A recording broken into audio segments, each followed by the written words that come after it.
भगवान श्री विष्णु के 24 अवतार भाग 2। भगवान नारायण के तीसरे अवतार थे देवर्षि नारद जी। धर्म के प्रचार के लिए ब्रह्मा जी ने अपने एक मानस पुत्र को उत्पन्न किया जिनका नाम नारद रखा गया। इन्हें देवर्षि कहा जाता है क्योंकि यह सभी देवताओं के ऋषि हैं।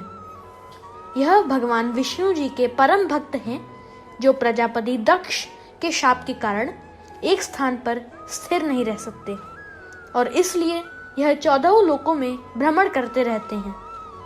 इन्होंने भगवान नारायण के सभी परम भक्तों को भक्ति का मार्ग दिखाया। भगवान नारायण के चौथे अवतार थे नर और नारायण। यह ब्रह्मा जी के पुत्र धर्म के पुत्र थे जिन्होंने सहस्त्रों वर्षों तक तपस्या की। इन्होंने अपने अन्य जन्मों में राम, लक्ष्मण व कृष्ण और अर्जुन के रूप में धरती पर धर्म की प्रधानता बनाए रखने के लिए जन्म लिया। भगवान नारायण के 5वें अवतार थे कपिल मुनि। वह ऋषि कर्दम और मनुपुत्री देवहूति के पुत्र थे।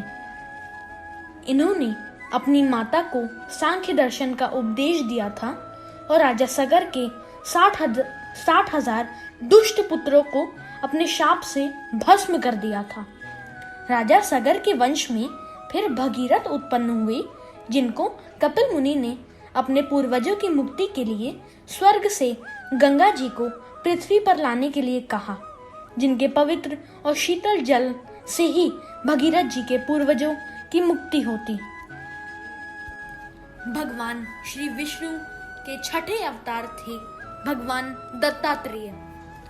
एक बार जब ब्रह्मा, विष्णु और महेश जी की पत्नियों अर्थात त्रिदेवियों को अपने सतीत्व पर अहंकार हो गया, तब तीनों देवों ने अपनी अपनी देवियों के सतीत्व को सिद्ध करने के लिए साधु का वेश धारण करके ऋषि अत्रि की पत्नी यानी सती अनुसुईया के पास जाकर उनकी सतीत्व की परीक्षा लेने के लिए उनसे वस्त्रहीन होकर भिक्षा देने के लिए निवेदन किया।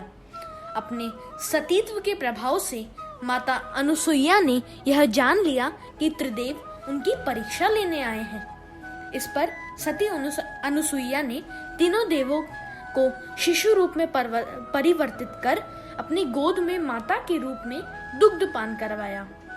इसके उपरांत ब्रह्मा, विष्णु और महेश जी ने अपने अपने अंश से उन्हें एक एक पुत्र प्रदान किया, जिसमें ब्रह्मा जी ने चंद्रमा, विष्णु जी ने दत्तात्रेय और शिव जी ने ऋषि दुर्वासा नामक पुत्र प्रदान किए। भगवान विष्णु के 7वें अवतार थे भगवान यज्ञ। जब भी हम यज्ञ करते हैं, यज्ञ भगवान के रूप में श्री नारायण साक्षात वहां उपस्थित रहते हैं।